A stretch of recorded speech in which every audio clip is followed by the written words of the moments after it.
Les tirages de ce matin, ce dimanche ou n'importe quel moment tu arrives ici, je rappelle que moi ce que je fais ce sont des tirages d'inspiration. Qu'est-ce que je veux dire par là? Moi-même je suis créatrice, j'ai créé 2 jeux, Amaya et le joyau de Gaïa qui ont chacun leur propre énergie, leur propre transmission, leur propre enseignement qui passe à la fois par les images, les illustrations, les couleurs, les ressentis, l'énergie qui est portée par chaque carte, précisément dans un espace. Si on prend cette carte-ci, elle est dans le chakra racine, et si on prend mystère de la création, elle fait partie d'un certain type d'interaction énergétique. Donc ce sont des jeux assez fouillés au niveau, voilà, des fibres sensibles, naturelles de l'être humain et de ses interactions, et puis plus loin, donc dans le macro comme dans le microcosme.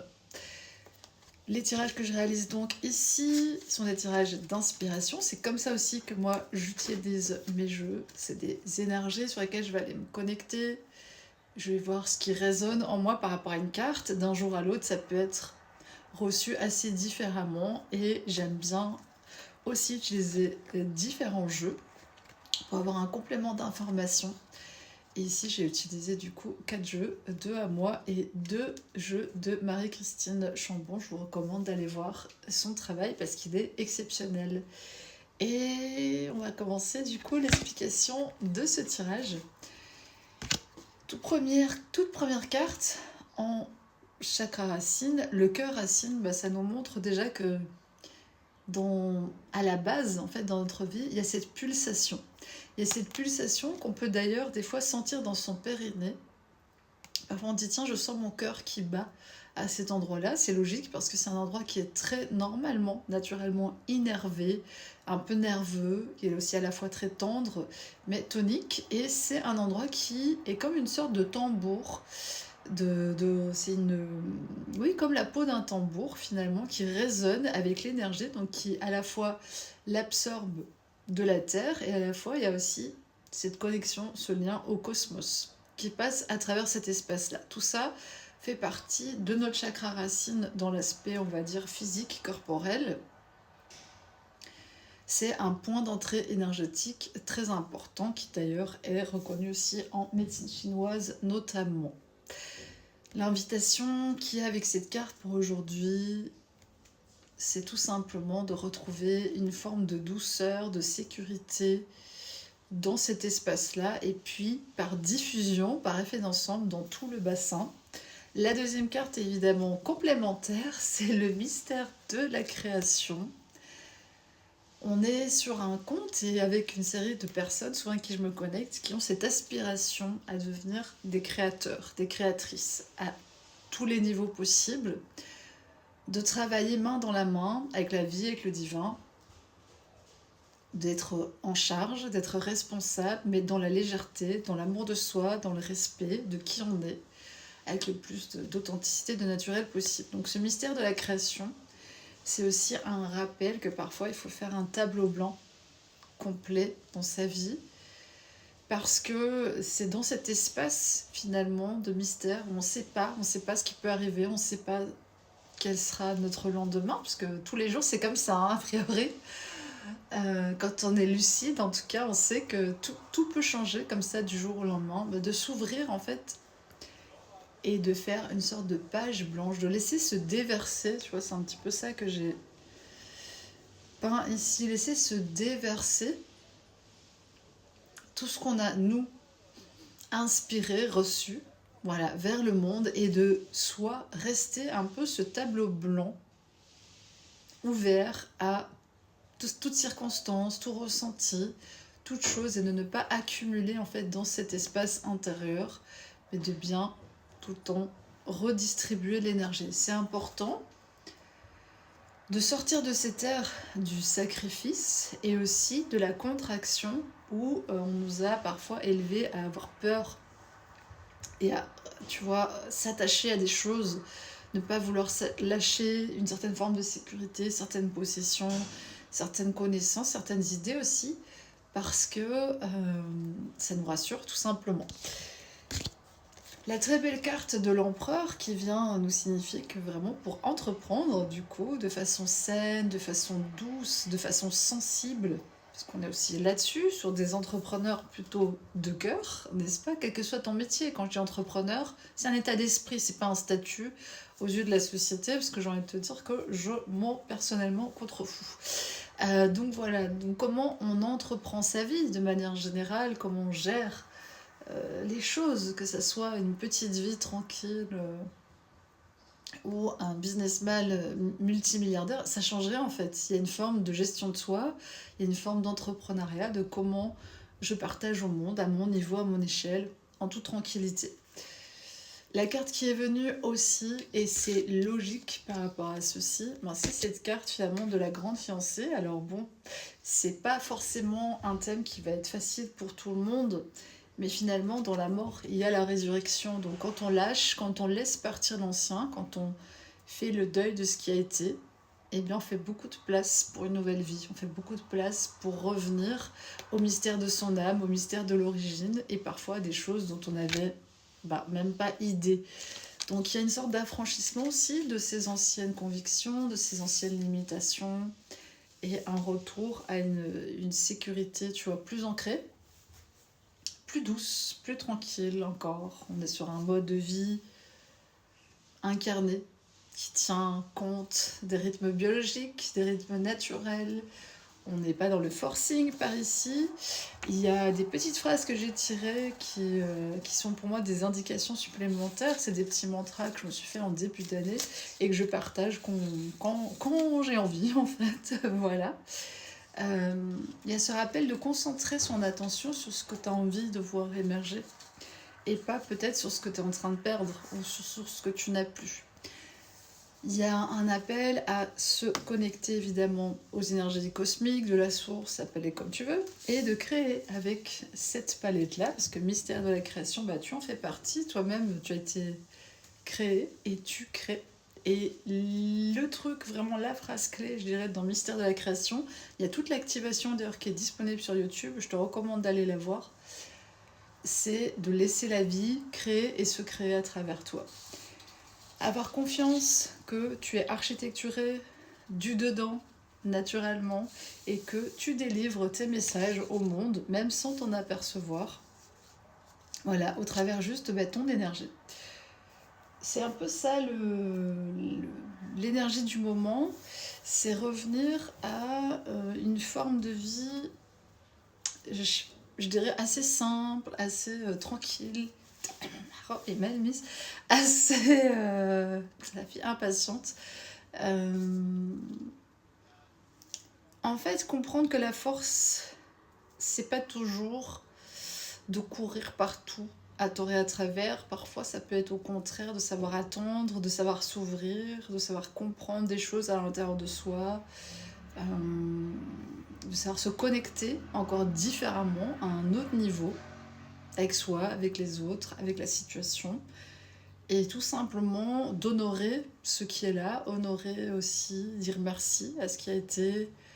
Dans les phases de changement, à tout déménagement que je fais, j'ai l'habitude de faire une petite cérémonie de remerciement pour le lieu, pour les énergies du lieu, pour les gardiens du lieu, pour la nature environnante, et de célébrer quelque part ce nouveau départ, souvent avec l'élément du feu, puisque représente quand même cette destruction et renaissance assez facilement.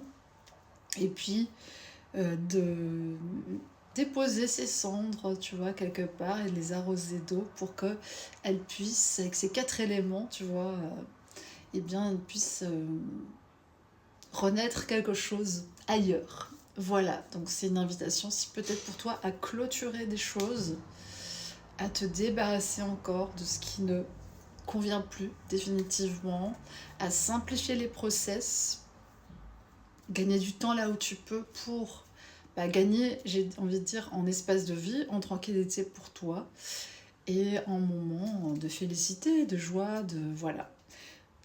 C'est un peu ça que je ressens ce matin dans les inspirations que j'ai envie de te communiquer, puis tu me diras si ça t'a parlé. pour ce deuxième tirage, on va faire quelque chose d'assez particulier. On va faire un tirage autour d'une de mes toiles qui est en vente. C'est un double format. Je te montre d'abord la petite. Cette toile, elle s'appelle La traversée du désert. De base, je l'avais appelée La sortie du désert. Et ça a tout lien avec ce que j'ai envie de te partager.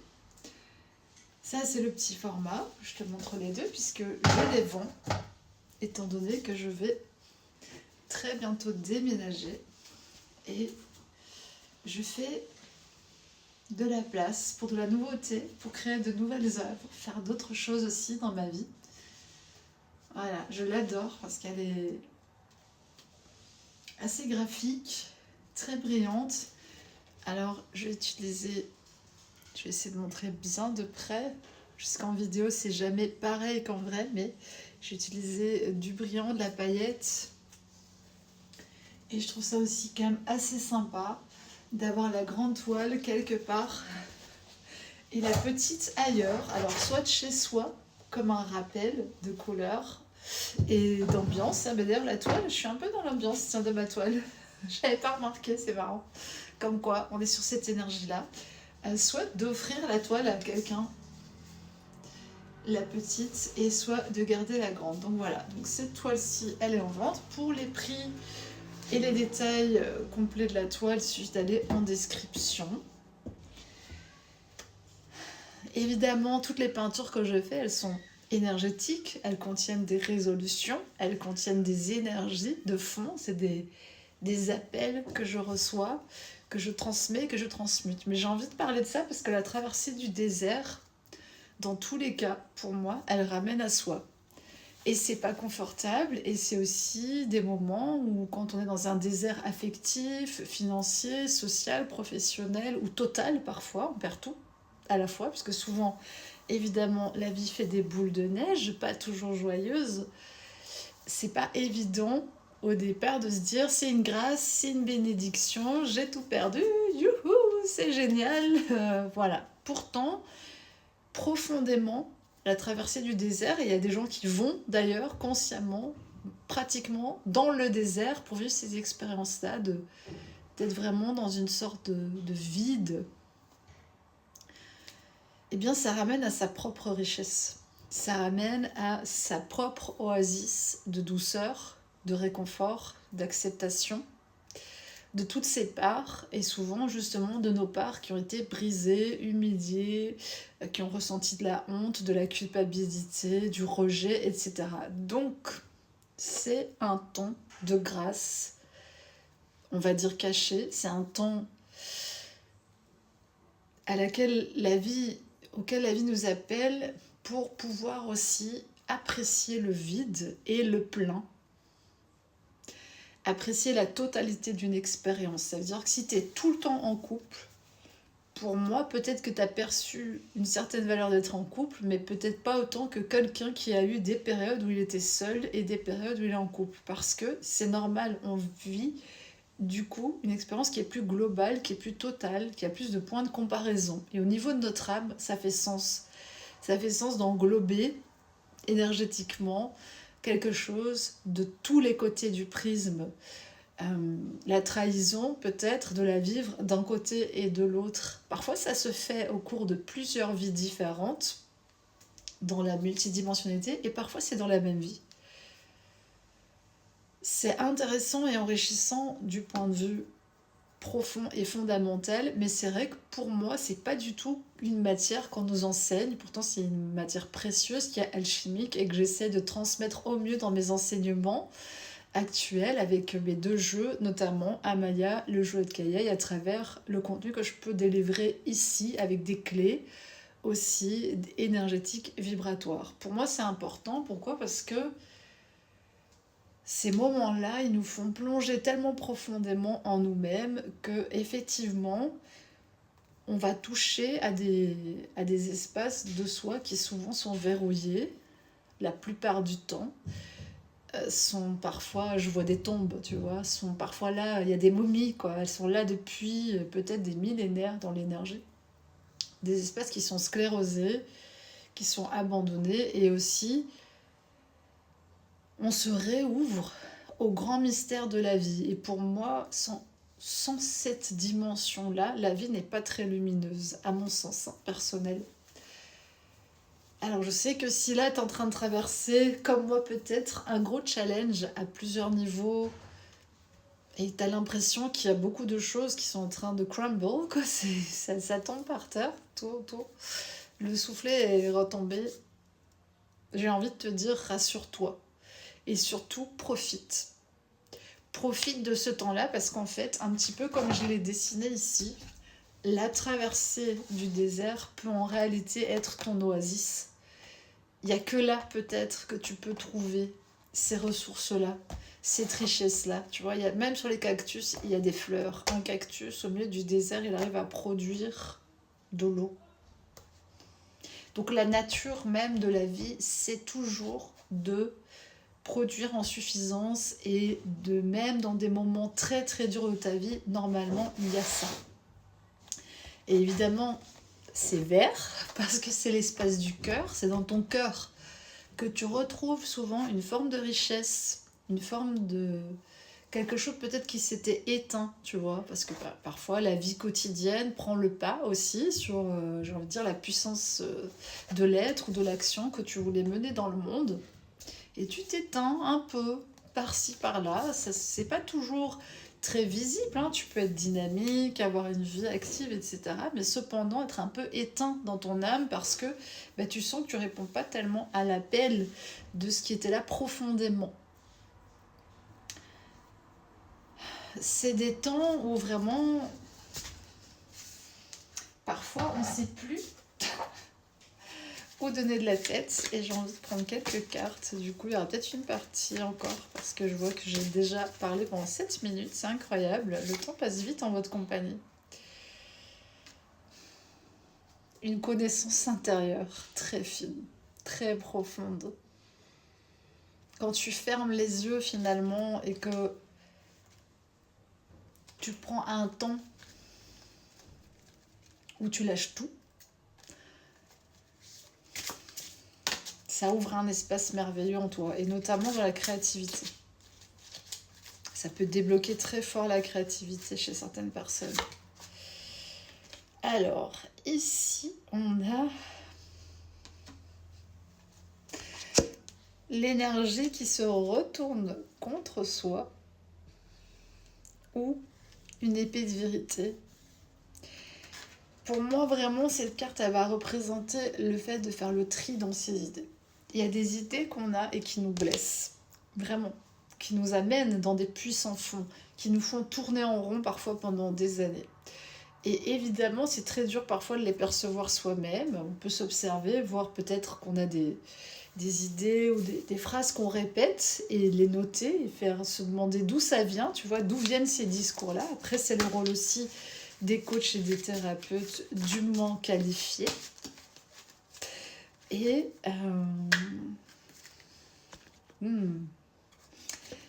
alors c'est marrant parce qu'il y a 2 dauphins, je suis bien connectée sur ça pour l'instant. Il y a cet alignement complet en fait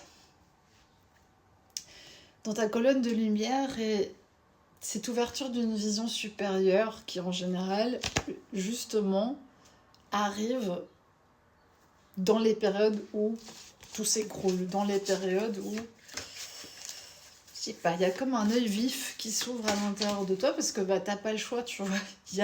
À un moment donné, il va falloir y aller, donc tu y vas. Et là, on est sur une nouvelle manière d'apprendre, nouvelle manière d'étudier. Observer ces ombres, tu vois, il y a ce petit crâne, il y a beaucoup d'éléments, il y a la mort aussi ici, tu vois. On apprend énormément de ces phases-là, en fait. On apprend énormément. Donc c'est riche d'enseignements et c'est source de vie et de vitalité quand on sait s'appuyer là-dessus.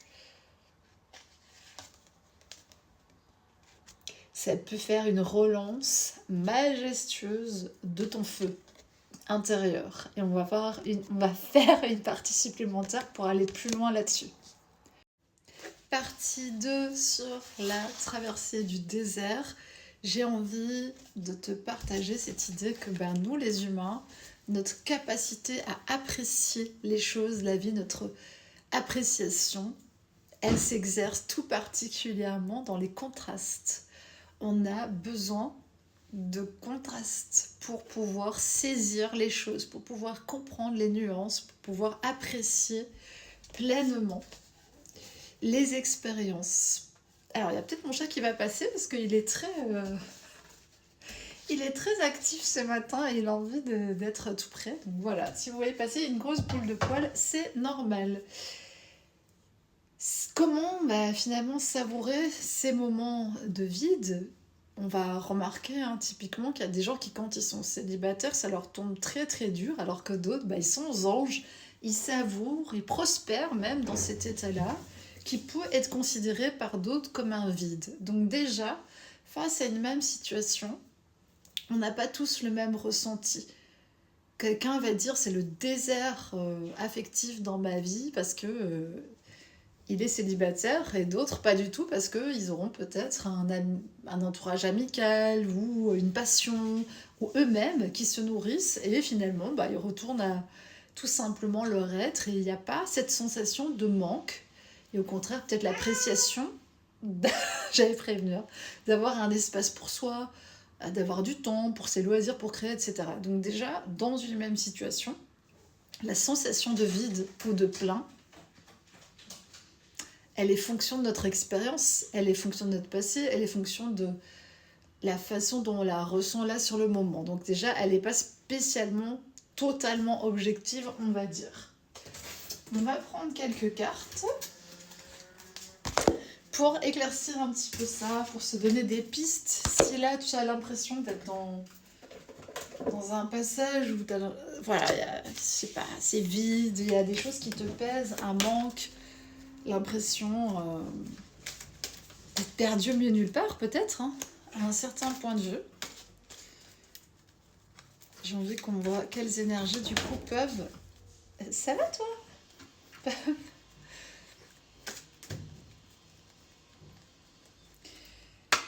Alors, méduse électrique, une certaine sensibilité, justement, au niveau de la psyché très, très, très profonde. Puisqu'il faut savoir que les méduses, elles étaient là bien avant nous.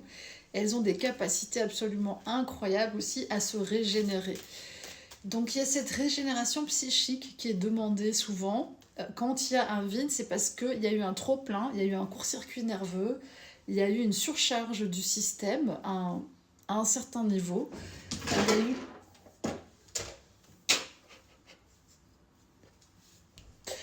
Voilà, il y a eu quelque chose qui a fait que tu as eu besoin d'une période de calme, d'une période de tranquillité. Et ça a tout lien avec ton feu. Un feu, en fait, il a besoin d'espace, il a besoin d'air, il a besoin d'être au grand air. Tu vois, je vois la nuit étoilée. Il a besoin d'inspiration. Mais tu peux plus inspirer si tu vois, tu as déjà inspiré trop et que tu n'as pas expiré. Donc il y a vraiment ça, remettre de l'air dans certains sujets. Et tu vois, pour leur permettre d'ascensionner ces sujets-là dans ta vie. Parfois, c'est avant une grande percée que tu traverses justement une période un petit peu délicate. Maîtriser ton feu, ta colère, tu vois, tous les sentiments qui peuvent naître. C'est pas juste, pourquoi moi j'ai pas ça et les autres oui, pourquoi ça marche pas, enfin, tu sais, ça fait naître beaucoup de choses la traversée du désert. Ça ramène vraiment à des émotions assez archaïques, assez archaïques qui j'entends les choses qui nous ont meurtris et blessés profondément. Ça peut aussi gravement atteindre à l'image de soi en fonction du domaine, et si ça touche tous les domaines aussi, ça peut vraiment être très profond. Il y a cet élan de retourner à la joie. C'est assez bien assorti à ma robe, je trouve. De retrouver cet espace de joie en toutes circonstances, en tout lieu, en toute compagnie, pour pouvoir prendre son envol. Et il y a vraiment Dieu à tes côtés, évidemment, cette connexion, On est dans une grande phase d'éveil, hein, au cas où certains ne sont pas encore bien branchés sur la prise, il est temps, branchez-vous, on est dans l'ère de l'être. Et l'être, en fait, il joue pas le même game. Vraiment, c'est ça, hein. C'est que l'être, il est, je le dis souvent, mais c'est le mot, il est implacable. Tous les faux semblants, toutes les constructions sociales, toutes les fausses identités, tous les anciens vêtements, tout ce à quoi tu tenais parfois comme un petit grippe-sous, il te les enlève parfois pour que tu puisses t'élever, stratosphère dorée, pour que tu puisses t'élever et retrouver justement ce sens du jeu, ce sens de la vie. Parce que parfois on se perd dans des fausses voies, dans des fausses identités. Il y a deux choses, la guérison, une guérison qui est en cours, et ce mariage alchimique. Alors c'est les polarités en toi, c'est l'union, avant tout, hein, c'est avec soi-même. Tu retrouves quelque chose à l'intérieur de toi. C'est aussi cette connivence et assez amusant, il y a deux cartes qui se sont mises dans l'autre jeu. Attends, ça c'est très drôle. Il y a abondance et réalité qui se sont mises dans un autre jeu. Les cartes se sont glissées dedans. Attends, là ça a fait une coupe. Et la coupe, elle est sur la carte qu'on a vue tout à l'heure. Non, là vraiment... Tu vois, c'est comme ça que moi je parle avec les énergies, avec les jeux. En toute simplicité, si je m'amuse, c'est léger, regarde. C'est le feu qu'on a vu tout à l'heure. En fait, vraiment, d'ailleurs c'est les mêmes couleurs que l'abondance. Ce feu qui se révèle et qui se révèle à nouveau, il amène une réelle abondance. C'est quelque chose de solide, de stable, parce que ça vient de la profondeur de l'être. C'est pas quelque chose qui pourrait être balayé facilement. Les possessions matérielles, ça peut venir et aller. Même les amitiés, les amours, ça peut venir et aller. Mais ce qui est de l'être, ce qui est enraciné, ça ne va plus jamais s'en aller. Et on a ce côté enfant. On est tous des petits enfants, hein, des apprenants de la vie. Des fois, on est maladroit, on fait tout tomber et on perd tous ses jouets. Et puis, on est fâché. Serpent infini. Il y a aussi ce couple dans les deux, serpent infini. Donc, c'est revenir à cet inspire, cet expire, se donner, se recevoir, ce calme, ce monde, tu vois, pour apprécier parfois le calme, il faut se plonger dans la foule, et après t'apprécies d'autant plus le calme, et inversement. En fait, tout fonctionne par paire d'opposés, puisque nous, sur la Terre, c'est comme ça qu'on apprend, c'est comme ça qu'on a choisi, on est venu s'incarner dans une Terre de dualité, donc c'est vrai qu'après on est là en train de s'en plaindre, alors que de base, c'était le concept, hein. S'ouvrir, se réouvrir à toutes les possibilités. Je te donne un bête exemple. Avant, pendant un temps, j'ai eu une terrasse. J'habitais sur une capitale, donc j'avais une terrasse fleur ouverte, se réouvrir. Je voyais beaucoup de monde, etc. Mais j'avais une terrasse qui était au nord, comme beaucoup, le jardin en enfilade, tu vois, derrière la maison, et pas de soleil sur ma terrasse. Donc après, j'ai eu la chance d'habiter dans un endroit où j'ai eu une très grande terrasse plein sud. Alors autant dire que j'en ai profité, peu importe s'il y avait des voisins, des passants, mais il n'y avait pas beaucoup de passants. J'ai fait du yoga, de la danse, j'ai tout fait sur ma terrasse, j'ai peint, j'ai tout, je pense que voilà. Bon, tout j'exagère, hein, quand même dans la mesure du raisonnable, bien entendu. Mais voilà, on va dire, j'ai profité à fond. Parce que justement, pendant tout un temps, j'avais d'autres avantages d'être à la ville, d'être au contact, d'être près de certains endroits où je pouvais travailler, où je pouvais aller dans les magasins, où je pouvais trouver du relais social. Mais j'avais pas cet avantage-là. Donc en fait, à tout moment dans ta vie, c'est aussi voir les points brillants, les diamants, tu vois. C'est un petit peu ce que j'ai représenté dans cette toile. C'est que même au milieu du désert, en fait, il y a des choses très très brillantes, très très belles, très très utiles, très très probantes. Et il y a juste parfois une question de regard à modifier sur sa situation. Ancrer les choses profondément dans la matière, de toute façon, c'est quand même toujours une très bonne idée avec son intuition. Donc c'est continuer aussi à suivre le fil de son intuition. Quand parfois on ne voit rien arriver, on se dit mais là je suis nulle part. Mais il y a un plan. Suis ton intuition, pas à pas, tranquillement. C'est vraiment une question d'écoute intérieure, de retour à soi, de souffler ce qui n'a plus de place pour s'ouvrir au vent du renouveau.